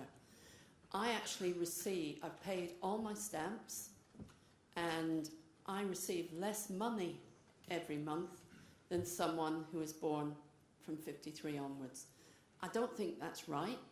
I think all pensioners have got the same cost of living, and if you've paid all your stamps, why should that be different? Right, well, ma'am, are you talking about the WASPy situation, as it's called, or something different? Just the fact that you So, got look, less money when they changed all the rules on the pension. If it's the WASPy situation, all I can say is, look, that's a process which I know has been really difficult for millions of women. It's been through various arbitrations and courts. It's any and pensioner. Okay, in which case I'm happy to go away and take a look at that, because I'm not familiar with the specific issue that you're talking about. But if you email me, I'll happily go and take a look. Let's go to the left side of the room here. That's no intention on the candidate with the T-shirt wearing Ready for Rishi. Please go and have a microphone to the lady in the Ready for Rishi T-shirt. Thanks. My name's Jill. I'm very passionate about climate change, and I'm very proud of the fact that the UK is a leader in offshore wind, and it's very important to the North East. I just wanted to ask one question in terms of your attitude to climate change, in terms of not going back on our current climate pledges, and what else will you do to encourage innovation in climate technology? Yes, well, thank you, Jill. And my two young girls, who are 9 and 11, who were allowed, I don't know if said they could stay up late tonight to watch this or not, but in any case, the only thing they ever ask me about my job is this. Right? They say, Daddy, what are you doing for the environment? The rest of it is largely irrelevant to them. And you mentioned the great word, it's innovation. Right? The way we're going to solve this problem is not by getting people to give up all the things that they love, is not by saying endlessly their bills have to go up. It's by making sure that we here in the UK create the new technologies of the future that are going to provide cheaper, renewable, reliable energy for us. And the great news is, it's happening right here in the North East. Right? It's happening in Teesside, with hydrogen, with carbon capture and storage, and with offshore wind, with GE's investment, right here creating jobs, and the new key that's being developed that I helped approve, so that we can start exporting things around the world as well. So that's how we're going to solve the problem. I am completely committed to all those things, but we're going to do it in a way that is pro-innovation, because that's how we're going to bring everyone along with us on this journey, by demonstrating that we can create jobs and prosperity in places like this, and meet our climate objectives, and keep my two daughters very happy at night. So thank you very much. So we go to the gentleman with his hand raised wearing a white shirt, grey-haired glasses. That's the gentleman, just needs a microphone. Also sitting on the left, but again, no reflection as politics. Yeah, hi, Risha. Yeah, my name is Kevin. I grew up in the centre of Stockton-on-Tees, very alongside Tory Radio from the Conservatives. I've just got and I'm glad you're pragmatic, because I'm a very pragmatic guy, yeah? Can somebody please explain to me what levelling up means? And I don't want a political answer. I want a practical, man-to-man answer. Because I do not understand it. To be honest. Good thing you didn't say person to person. Yeah, that wouldn't have gone down well with this crowd. Right. So look, for me, it's very simple. The one-sentence answer for me when I'm asked is that I want everyone, no matter where they live in the UK, to feel that they have fantastic opportunities and that they have pride in the place they call home. So that's what it's about. It's about opportunity and pride in your home. What does it mean here? Well, we're delivering the opportunities with things like the free pool, right, which is attracting jobs and investment. That's an example of levelling up. But we're also wanting to make sure people have pride in the places they call home. That's why we're investing in the high streets and town centres, in Eaglescliffe, in Yarm, in Stockton, in Thornaby, in Hartlepool, so that people, when they walk around, feel fantastic about the place that they live and feel that it is not neglected. So if we can do that everywhere, if we can make sure people feel that there's opportunity for them and pride in their home, we are going to have levelled up. That's what we're doing here, and that's what we need to do across the United Kingdom. All right, I'm going to break the golden rule here. No, gentlemen, hold on to that microphone. I want a question for you now. The same gentleman who asked that question. Are you happy with that answer, yes or no? Do you understand levelling up now? No, I don't understand it. I just want to, because he's a numbers guy, I play with numbers also. I grew up right in the centre of Stockton, yeah? Just on the news the other day, we have the highest knife crime in the country. Right. We have the highest deprivation in the country. You then come in, sir, no disrespect, and you spend 600 billion outside of Stockton, and yet our crime is just the town centres where I grew up. I mean, we didn't have a lot of money, like yourselves. We were quite poor. But what we had was clean. It's no longer clean. And no disrespect again, you're spending 600 billion. I'm an engineer, worked all over the world on all the big plants, know how they work. You're spending 600 billion for plants that will run at 99 to 100% efficient. Won't give work to the people that need it. Hang on, please. That need it in the centre of Stockton. Let Rishi reply. No, because when I talked about pride in the place you call home, of course it's about security and safety. Well, I talked about in my speech, I want our kids, I want my two girls to be able to walk around Stockton when they're a bit older and feel safe when they go to the cinema there. Right? So that is about pride in your home. Yes, it's about a town centre that looks and feels great, but it's about something that looks clean, something that's safe. That's why we're putting more police officers on the street. That's why we're tackling county lines in places like this, because we need to if we're going to stop drug crime and knife crime. It's why we need to be tougher on stopping and searching people. We need to not let political correctness get in the way of actually tackling some of these crimes. That's what I'm going to do. Okay. Rishi, we're going to go to the more expensive seats now in the dress circle. Why don't we take the lady who's been very patient with her hand up down here on the left. Lady wearing it looks like a red dress from here. Microphone coming to you. That's you. That's you. Exactly. Microphone coming to you in 3 seconds. Okay. Go on, far away. So, it is about crime, and it's about the fact that I feel very aggrieved that the word recreational drug exists. I would like that to be something high on the priority for the future, that it is not acceptable, and that families who are actually suffering as a result of a group of people who find that recreational drug taking is a pleasurable pastime at their expense, where young children are being stabbed and there's county lines problems. So that's one of the big issues that I have. Yeah. Thank you. Yeah, no, you're right to raise it. I'm with you, right? I approach these questions first and foremost as a parent. And drugs are horrific and they ruin people's lives. There is nothing recreational about them, right? I have never taken them, and I will be incredibly tough on anyone who does and those who supply them, right? Because look, I want my girls to grow up in a safe environment. Right? I want to make sure that they are not at risk of those things. They're not at risk of people peddling things to them that are going to ruin their lives. And I talked about it before. There's another crime, actually, that while you mentioned it, I really want to tackle. And it's a crime that does not get talked about enough in our country, and that's because it's awkward. But as a father of 2 girls, it needs to. And that is the issue of grooming gangs.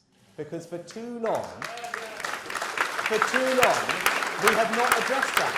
Now, these crimes are pernicious, they are horrific, and I want to make sure we have dedicated police units looking at them. I want to make sure we actually record the ethnicity of the people doing them that we don't do today. right? I want to have a new life sentence with no parole for the people that are involved. Because as I said before, no Conservative government that I lead will let political correctness stand in the way of taking down these people, because what they do is horrific and we must stop it.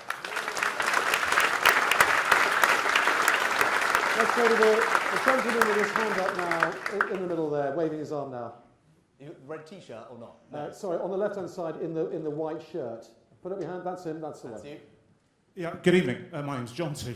I'm just wondering why the government or you haven't considered, if you want to make an immediate impact in people's pockets, reducing the double taxation on fuel that people pay at the pumps, especially in rural communities where people are so reliant on their cars, and obviously the cost of distribution would then be, would be reduced and help to bring inflation down on pricing.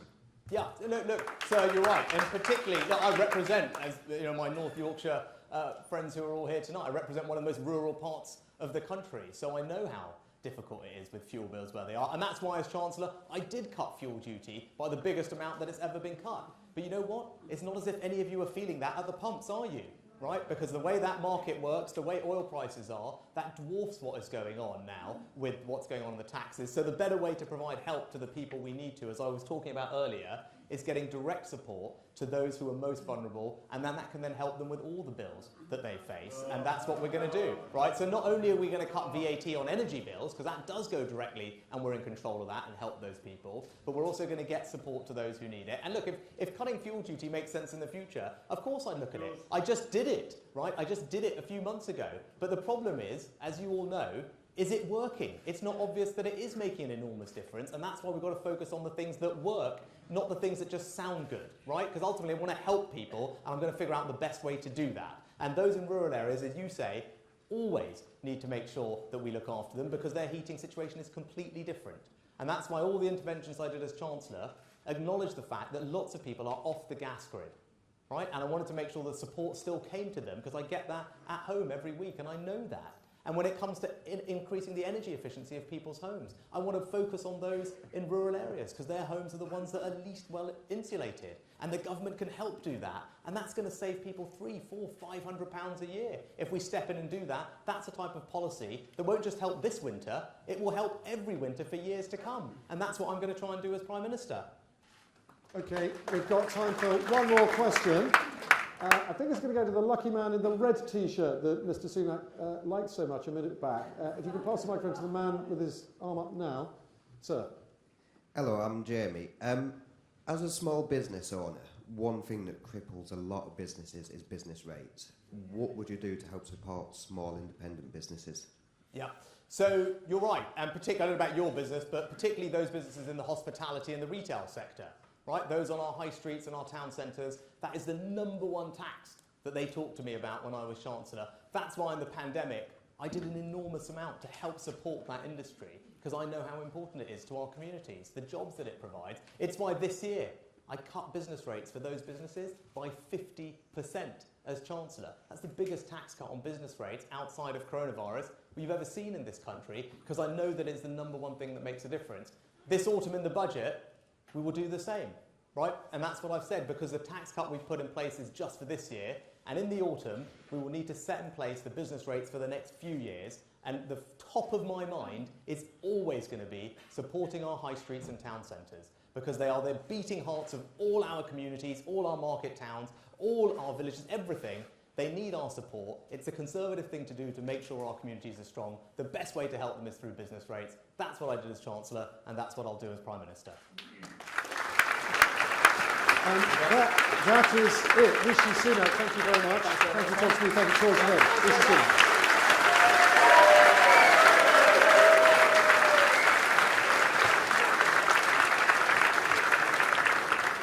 So, a small interlude, folks, while that one microphone gets swapped back over. What have you spent all your money on? I don't really understand. You can have my microphone if you want.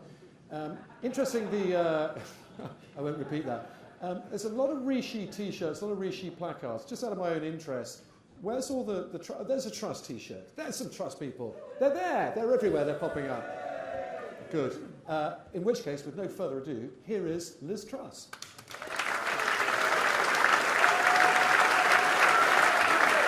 There it is. Good. Thank you very much. Thank you. Thank you. Good to see you. Liz, welcome to stage. Let's get straight to the big story of the day. I think it's a big story of the entire contest, the cost of living and those energy bills. Now, Rishi Sunak has just told me he's prepared to match the sort of generosity he showed in May with direct support, government money straight to people's bank accounts to help them pay bills to the tune of billions come the autumn. Will you do the same thing? Well, what I want to do is make sure, first of all, we're reducing taxes, because that is needed to drive economic growth. Currently, the country is predicted to go into a recession. That will be a huge problem. We know what recessions are like. People lose their jobs, there are fewer opportunities, wages are lower, and we need to avoid that. And at the moment, we have the highest taxes in 70 years. So what I would do is immediately reverse the national insurance rise. I'd also have a temporary moratorium on the green energy levy to save people money on fuel bills. I'd do that from day one. But also what I would do is keep corporation tax low, because we cannot tax our way to growth. And I believe in conservative economics. I believe in a growing economy, and a growing economy actually brings in more tax revenue in the future. So that's a really fundamental principle for me. Now, we are facing great difficulties with energy, and I understand people are struggling with their bills on fuel and food. But the first thing we should do as Conservatives is help people have more of their own money. What I don't support is taking money off people in tax and then giving it back to them in handouts. That to me is Gordon Brown economics. And, you know, frankly, we had years of that under Labour, and what we got was a slow growth economy. And we didn't get the opportunities, we didn't get the enterprises, we didn't get the new jobs in places like Darlington, which is one of the reasons people voted Conservative. They voted Conservative because they want to see enterprise, they want to see new opportunities. And that is why it's so important that we don't raise taxes, that we keep taxes low, and also we abolish these EU rules that are holding back investment into our country. We'll go on to that. Let me just clarify something. Gordon Brown economics. You're accusing Rishi Sunak of having Gordon Brown economics. What I'm saying Well, is that... yes or no? Well, I was actually responding to your question, Tom, which is was what a I'm here repeat of- for. Which is what I'm here for this Rishi evening. Sunak's policies, which as you is, you know, do you just think about there's a fixed pie, we have to share out the pie, and we have to give out money in handouts. My view is we can grow the pie. That there is having lower taxes actually helps us generate more income into the economy, so there is more money to go round. And what I fundamentally don't agree with is putting up taxes and then also giving out benefits. I think that's the wrong approach. Okay. Now here's the thing with tax cuts, and you know these numbers as well. What you're proposing, that the next cut, or stopping the rise again, saves people about £170 a year. Stopping the green levies, £153 a year. That's a total of £323 a year. Now energy bills, according to today's predictions, are going up to £4,400 a year next April. They're currently at £1,900. That's where the price cap is. So with your giveaways, without your handouts, as you just put it, you're leaving... Tom. So wait for the question, Liz. Money, but this is the problem with the way that every question is framed. Well, excuse me for framing the question my own way, but can I just frame it this way? You're framing it in a left-wing way, Tom. I'm afraid the whole media does this all the time. Right, we're all left-wing. We're all left-wing stooges, and you're trying to count down the clock. Let me put the question to you. You're leaving with your tax cuts people some £2,000 out of pocket. I ask you again, are you prepared to help them with government money, call them grants, call them support, call them handouts, at any stage in your premiership for them to pay those energy bills? Well, I think the important word in your sentence was today. That is the prediction today. This leadership election is about who is going to be the Prime Minister in September. And what's important is the Prime Minister at the time and the Chancellor looks at the situation. And of course, my first priority is reducing taxes. I think it's important people keep more of their own money, and it's important we grow the economy and we avoid recession. My second priority is dealing with the supply issue. And the number one thing we can do to end this energy crisis is to stand up to Vladimir Putin in Ukraine, because that is what is causing the global price spike. And that is why it's so important we are investing in defence and we're doing all we can to stop Vladimir Putin. And I also want to make sure we're exploiting all of the gas reserves and the capacity we have in the UK. So we should be fracking. This is important, Tom, because there are three... Let me go on to the three things. Give me three things. Let me ask you. But it is important we increase the supply of energy. And there are more resources to be used in the North Sea. There is more we can do on nuclear, and there's more we can do on fracking. We should do all of those things. But, of course, in any budget, the Chancellor has to look at the situation people are facing across the country. I think that's and a that very decision, long-winded way of that not decision, ruling out handouts. Am I right? I am not going to say in the middle of August what is going to be in a budget later this year. But what I am saying philosophically is I always favour people keeping more of their own money first. And what I think is completely wrong is the idea that we take huge swathes of people's money, hard-working people, and then give it back to them, and then claim it's a giveaway and it's our money. That is completely wrong. That's completely wrong, Tom, and I don't believe in it. Okay. For the record, you didn't rule out handouts. I wonder if it was a handout when Rishi Sunak did it in May, that 15 billion, but I think we've done enough on handouts, as you call them. The CBI Director General, Tony Danker, I put this question to Rishi Sunak a minute back. He wants you, Rishi Sunak, and Boris Johnson to get into a room, agree a policy right now to help people pay those bills. Not on the 6th of September, when you get into office, or on the 21st of September, which is apparently when your emergency budget is going to be, right now. Would you agree, and do you want to get into that room with Rishi and Boris tomorrow? Well, first of all, I am Foreign Secretary, and I'm focusing my energy on dealing with the very serious foreign policy issues we face, the issues in Taiwan, the issues with Russia and Ukraine. And that is rightly my focus. We have a Chancellor, Nadhim Zahawi. We have a Prime Minister who are in those jobs until September. And I think it would be constitutionally deeply undesirable to try and overrule them with a sort of made-up committee of the CBI, me and Rishi Sunak. Just you and Rishi. I mean, I just find it, I find it an extraordinary...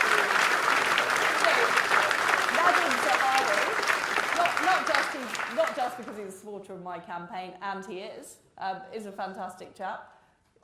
Boris Johnson, he's done a great job as Prime Minister, delivering Brexit, delivering on the COVID vaccine, standing up to Putin. They are capable people, capable of making these decisions. This kangaroo committee you're proposing sounds bizarre. Okay. It was Tony Danker and Gordon Brown proposing it, not me. For the record, this. QED. I know, God, I'm sorry. You're going to go to Gordon Brown again. Let me ask you about something quite serious. Again, something I put to Mr. Sunak. I'm really interested in your views on. State spending is not immune to inflation. Inflation could pass 13% quite soon. That means government budgets are going to need a lot more money spent on them. Are you prepared to keep the NHS budget where it is now in real terms? In other words, spend quite a bit more money, keeping spending in real terms where it is now? Well, just to be clear, I am committed to the additional spending on the NHS, the 13 billion. I want more of it to go into social care. I want more of it to go directly to councils, which what? Question. Well, it is answering a question because that is the NHS budget, and I do think the NHS budget will have to continue to go up in real terms. But I'm not going to prejudge the spending review, which I want to be committed alongside the budget. All right, let me ask you something that's been rumoured. Is it true your team are in open access talks already with the Cabinet Office about what your premiership looks like? No, that's not true. Okay, thank you for clearing that one up. I want to ask you about your character and judgment a little bit, because what you say to people who look at your record and they say to you, she was a Remainer, and then she ripped that up. First she advocated Brits to go to Ukraine and fight, then she cancelled that. Then she advocated regional pay, and that got canned in about 16 hours. And then you're saying you're not going to do handouts, and you actually deny to me that you are going to do handouts. They say to you, your judgment is all over the place, and it stinks. Well, on the subject of Brexit, I did support Remain. I was, pretty much on the fence beforehand, but I decided to back Remain. I was loyal to David Cameron. But the minute that vote came through, I put my shoulders to the wheel, and I think I've done more than most people in the government to deliver on the benefits of Brexit. Whether it's the dozens of trade deals, whether it's the Northern Ireland Protocol, whether it's the toughest sanctions regime. And look, Nick, in politics, you have to be prepared to deal with the situation you face. And somebody who refuses to change their mind in the face of all the evidence, that I'd point to the national insurance rise as a case in point, even though people are struggling, that is a problem. And I'm somebody who is decisive. I have very clear principles. I've outlined them. I want people to keep more of their own money. I want us to be a low-tax, high-growth country. But of course, I'm prepared to consider the evidence and make decisions. And when there is a problem, I'm somebody who acts quickly and decisively to deal with the problem, and I'm honest about it. What you see with me is what you get. I'm not the slickest, Tom. I'm not claiming to be the slickest, but I am somebody, and people who work with me in government, and I'm backed by a lot of my colleagues in the cabinet, and I'm backed by a lot of colleagues who've worked with me, because they know I work hard, I deliver, I'm determined, and I don't take no for an answer. All right. I'd like to get to some quickfire now, Liz. And I struggle with Rishi because quickfire tend to be long fire. But let's see if we can do this quickly, because if you don't, you're just depriving the wonderful audience of their turn to ask questions. Should the parliamentary inquiry into whether Boris Johnson misled Parliament continue? Well, that's a matter for Parliament, but I personally don't believe he misled Parliament. Well, you're an MP. Therefore, what is the point of the committee? If you had a vote, would you vote to end it? Well, yes, but there isn't a vote, and it's going ahead. All right. Are you clear Boris Johnson's downfall was of his own making or someone else's? It sounds like you're being blamed, Tom, and who am I to disagree with this excellent audience?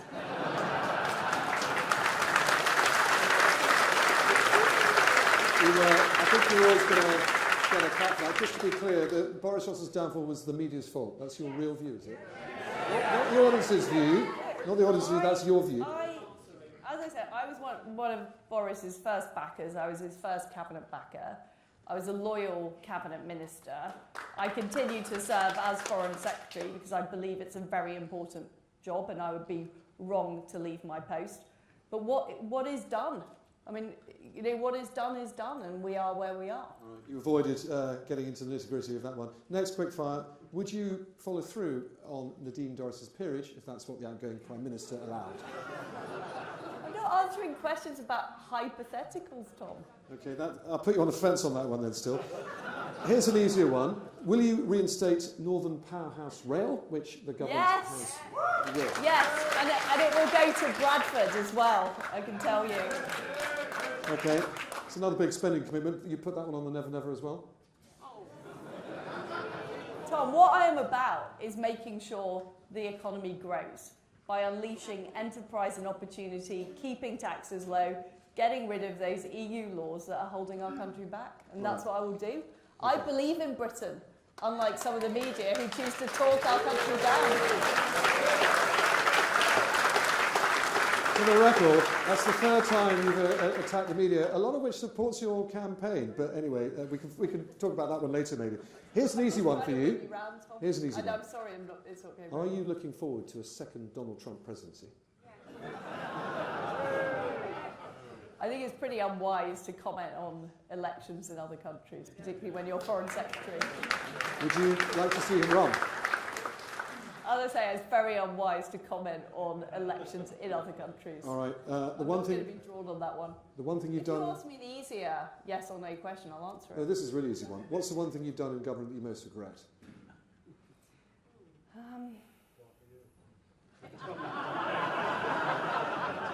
It's hard to come up with one, to be honest. It's quite well, we've got time, haven't we?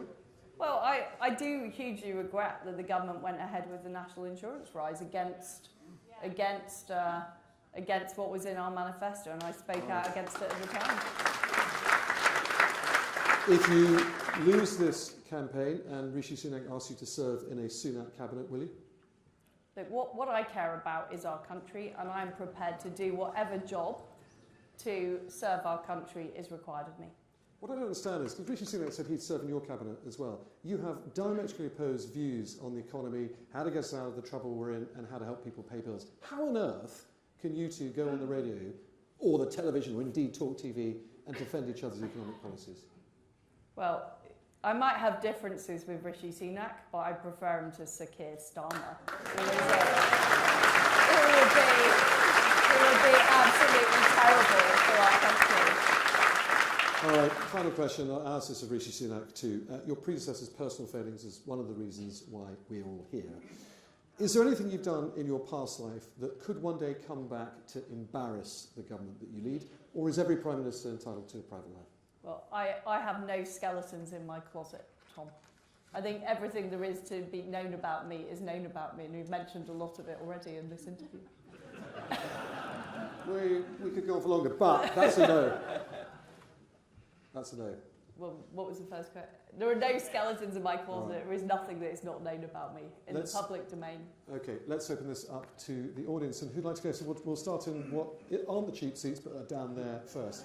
Should we go to the gentleman in the middle there with the black T-shirt and the black jacket, with a microphone coming to you now, sir? Hello, Liz. Hello. My name is Taryn, and I was wondering if you were capable of being able to muster a compliment about your opponent Rishi Sunak's campaign. Well, he's got a very nice T-shirt, which I see you're wearing.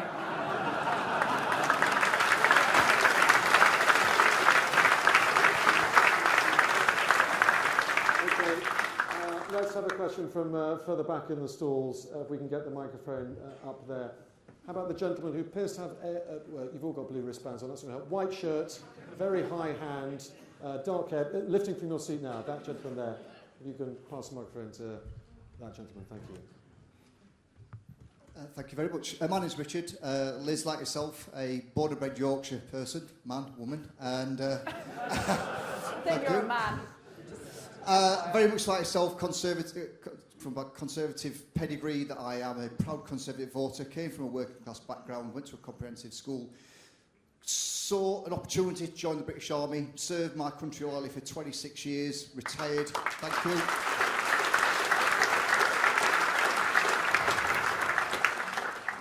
This is not about me, this is about Liz.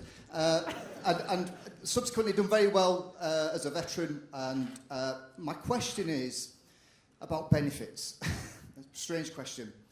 But not all benefits are means tested, which means that in certain households where you've got children, some earners are now in a sort of situation where they're earning above the child benefit threshold.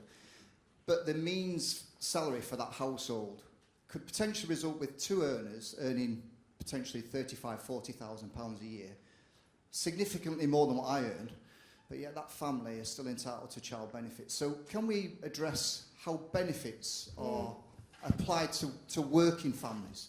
Because I work hard, and I've worked hard all of my life. Look, I've recently got a pay rise, and I actually learn less because child benefits being took away from me than what I earned before I got my pay rise, because I work hard. And that for me is conservatism, right? We work hard, we roll the sleeves up, we see strike and grasp those opportunities. And for me, that's a real key focus, because when everyone got their £400 payment for energy, well, Darlington Town Centre never looks so busy because they're all in town celebrating, drinking beer and eat, you know. Whereas people like me who aren't entitled to those type of payments, I'm toughing it out. See, first of all, thank you for your service to our country. And one thing I will do is make sure we have a veterans minister in the cabinet, making sure we support veterans. Look, I do think our tax system in particular is too complicated, and I will have an overall review of the tax system to look at how it can work better. I think there are problems with business rates, there are problems with the way it works for the self-employed, but there are particular problems with families and the way that we don't have a very pro-family tax system. I want to make it easier for families where people take time out of work, either to look after children or to look after elderly relatives. And you're absolutely right about the way that the child benefit suddenly cuts off. So I will look at that in the round to make the system more pro-family, but also simpler for people too. Okay, let's talk to the lady with the silver hair rather than the grey hair, with her arm raised and what looks like a green... It's blonde, I'm told. You know, you just can't trust the media, can you? This is the theme tonight. My apologies. Lady with the Silver blonde hair. Surfer. I am an NHS nurse. I've worked in the NHS for 30 years. I retired in 2021, came back to work as a COVID vaccinator out of retirement. I'm also a WASPy woman, so I'm still not getting the state benefit. But my question about the NHS is, if you could give me a flavour of how you see it needs reforming, and I don't mean just charging £10 for missed appointments.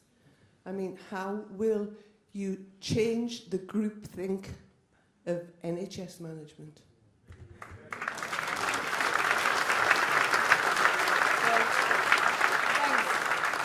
Thanks very much. And look, my mum was a nurse working in the National Health Service, in fact in Leeds at St James's Hospital. So I heard a lot of stories about how things were or weren't working when I was at home. And what I would say is we need to make sure that we are retaining the really important staff on the front line, our nurses and doctors.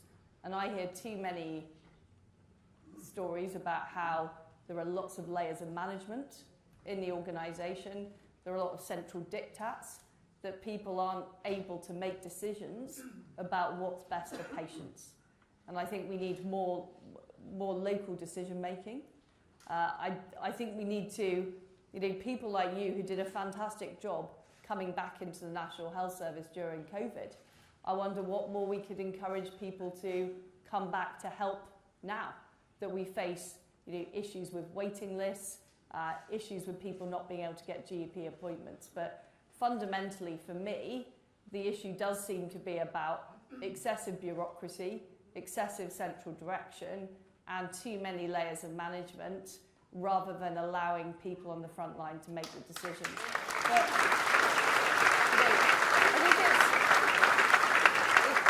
I think it's a really important point about the job of Prime Minister is the Prime Minister cannot run every single department in the Cabinet. And what I am somebody who does is I trust other people to run things.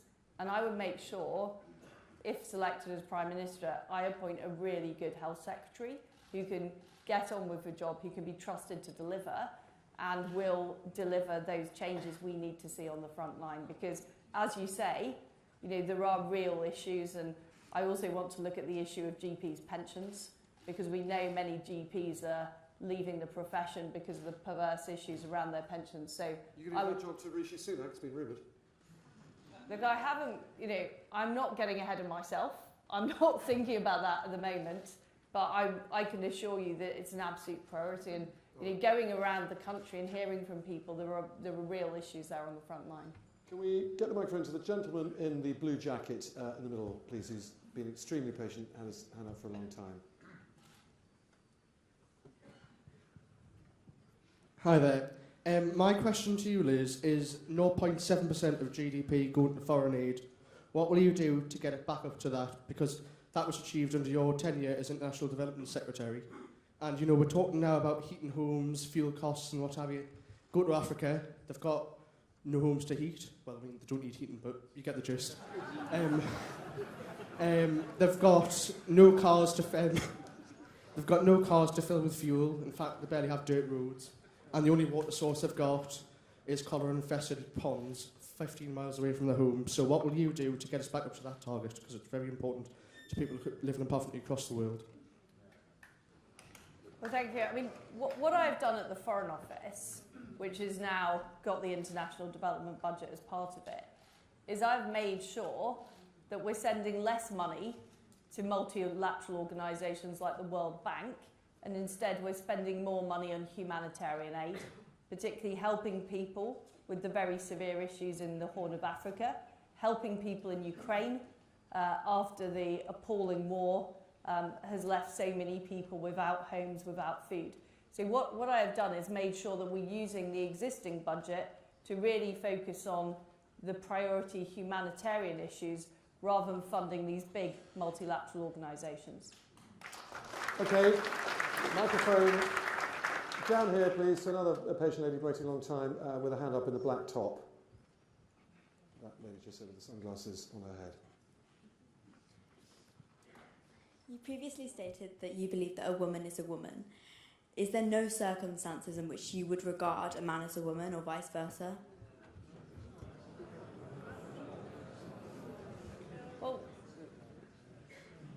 I believe everybody should be treated with respect in our society, including transgender people. But what I do believe is that biological sex is important. And it is important for making sure that we protect domestic violence shelters, that we protect single-sex spaces. Women's rights have been hard fought for generations. And what I am concerned about is, for example, in sport, unequal treatment in sport. So I am very clear that biological sex is important, and that's what should guide those very sensitive areas of policy. Okay. Of course, just on that one, a man can be a woman legally at the moment if certified by two doctors. Would you want to change that? Well, you can be a different gender, and that is fine. You can live in the other gender if you so wish, and I completely respect that. But that is not the same as biological sex.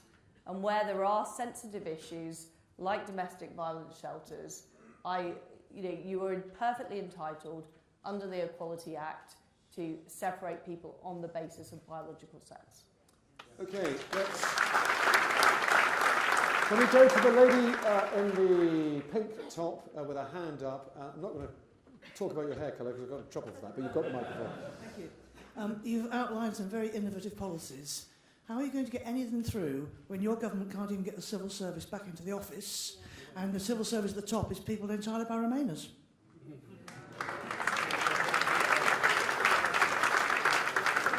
Well, what I can say is it takes leadership. It takes leadership from the Prime Minister and from Secretaries of State in their department to make sure things get done. And in every single job I've had in government, the Trade Department, the Foreign Office, I have made sure the things got done. I mean, civil servants, there are some civil servants who do spend a lot of time working from home, for example. That is certainly true. But what I will say about the Foreign Office is people work round the clock.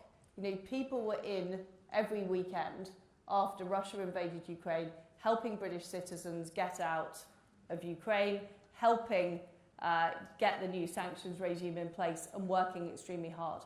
So we have some really talented and dedicated civil servants. What's important is that we have the leadership that's clear about what we expect. And if people don't deliver, then they do need to be moved on. And that is something that I've been prepared to do as a Secretary of State, and I would absolutely be prepared to do as Prime Minister. Let's go upstairs. We've only got a few minutes left, but we'll try and squeeze as many as possible. How about the gentleman with his hand up here in a short-sleeved shirt, and he's holding a Ready for Rishi poster? I think he can be turned, though, don't you? Let's see. I'm staying in this camp, thank you. My question to you, Liz, is with your trade deals you've done with Australia and New Zealand, speaking as a farmer, a lot of farmers are worried for the future simply because with the tariffs that will be lowered, which means we'll get more and more meat coming into this country. Will that meat be coming into the sectors like restaurants and trains and aeroplanes where the public won't see it? And will it be to the same standards as our tractor? Well, look, I think that the beef and lamb we produce in Britain is absolutely world-beating. And I'm proud of the fact that it used to be banned in the United States market, but I got access for our beef and lamb into the United States. It's now being enjoyed there, and we're now selling more and more of it around the world. I think our quality is a premium product. It's absolutely unbeatable. In terms of the trade deals I struck with Australia and New Zealand, I'm proud of those deals. The fact is, before we joined the European Union, we used to buy a lot of produce from Australia and New Zealand They were some of our closest allies and our closest partners. We closed the door to them when we joined the European Union. And all we're giving them now is the same access to our market that the EU have, but in 15 years' time. And there are protections and there are safeguards for our farmers. But I'm proud of the deal that we've struck with our very close allies. I think it's right that we righted the wrongs of what we did back in the 1970s. Okay. Very last question. I'm afraid that is almost time up. So the gentleman sitting in the very front row, waving his hand, wearing the jacket. He's got a wristwatch on. He's not carrying a placard. I know that doesn't narrow him down, but he's... Somebody with Liz Truss on their T-shirt, please. I don't want to make it easy for you. So I've noticed. Sir. Good evening. Liz, you spoke about increasing defence spending to 3% of GDP.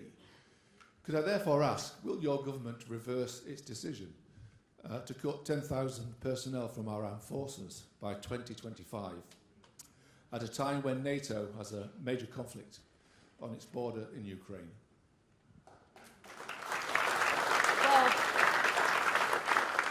I do think we need to rethink our security at this very, very difficult moment. And what I have said is I will review the integrated review and look at the increased threat from Russia and also the increased threat from an assertive China. And that is why I'm talking about increasing our defence spending to 3% of GDP. Of course, there will have to be further work to see exactly how that will be spent. But what is clear from what is happening in Ukraine is that land wars in Europe are not something of the past, deeply regrettably. They are something that we are facing now. So we do need to look at that again. I will work very closely with the Defence Secretary on that. Okay. Folks, I'm sorry, there's some more hands up, but I'm afraid that really is time it. One tiny thing I want to do before you all go. And you'll remember I asked you to raise your hand when you came in here if you were undecided. Please now raise your hand if you are still undecided between Liz and Rishi. Well, that's fascinating. So that looks like, I'd say, 10 to 15% are now undecided, down from 40% when you vote. So someone has changed your minds. Don't tell me who, because I'll get into trouble. Just cast your votes. Folks, that is it. Thank you so much for listening. Thank you for listening to me. Thank you, Liz Truss.